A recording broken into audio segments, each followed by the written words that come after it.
It was a fisty fight in Parliament between the government and the PPC.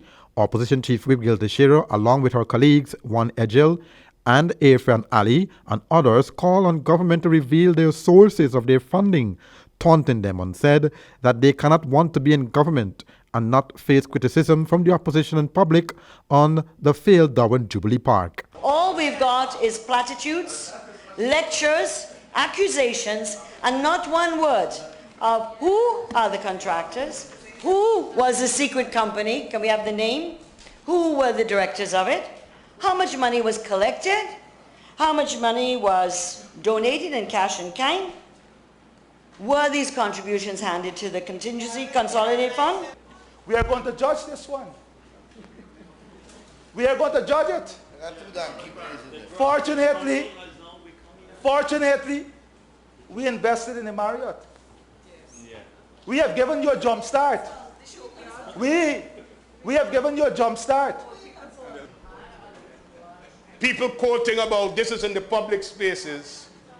I'd like to remind, sir, that the first time any information was made public on Durban Park was when yours truly submitted a list of questions to this house, sir, that was not allowed under the item oral questions without notice.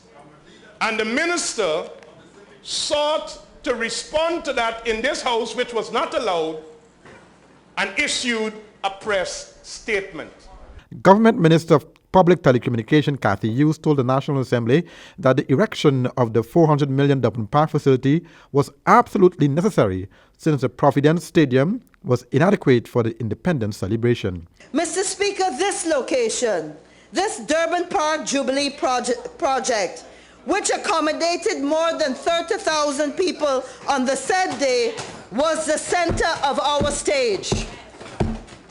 It was where all of us could gather and see that gigantic golden arrowhead unfurl and blow in the midnight wind, and hundreds of all races shed a tear with pride and hope of better days to come, which we will deliver. And I'd like to compliment this administration for the way we do things. When we look at inaugurations of new presidents in the past, they have always been done at a very small location, maybe the last 23 years, mainly at State House, with just a few selected individuals invited. It was never open to every single Guyanese of any walk of life to be able to attend. So our focus has always been on ensuring that more and more people come. Minister Dawn Hastings-Williams also came in slamming the opposition for their criticism of the Durban Park project. First, as I said, the Durban Park is a people's project, a project undertaken in the interest of the people of this nation. And my colleague over there confirmed the massive turnout. If they had known the proverb, the early bird catches the worm, and they were loyal and integrity and patriotic, they would have been there on time and they would have been given their seat. Public Infrastructure Minister David Patterson did, however, provide answers to questions asked within the motion from the opposition, and this changed the tone of the debate, silencing the opposition. Listen. The second question, could the minister say if there are any consultations held with citizens, stakeholders on the development of the area? And we responded since May, sir. There's a public meeting, a town hall meeting at St. Sidwell School in Lodge. Of course, that may have been, and there was one at Salem School as well in Hatfield Street.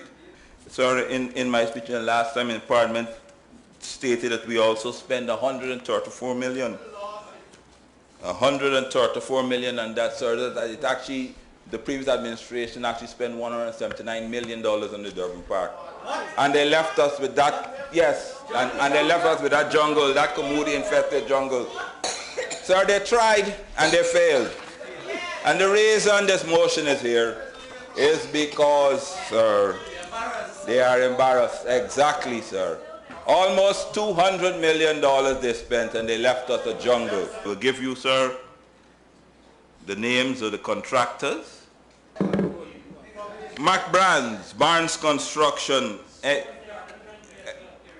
Norton Sonsbury, my apologies. Car Care, CNL Construction, Supply, the Crusher Run, Barakarasar, Tulsi, BK, 7,000 tons. Sir, there's nothing to hide in the books of the public infrastructure.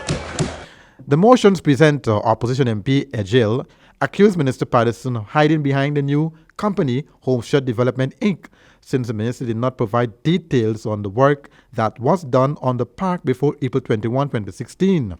In the end, the motion was put to the vote, but the House was divided and the Speaker moved to individual count. The government voted down the motion 30 to 28. Andrew Weeks, Channel 2, Headline News.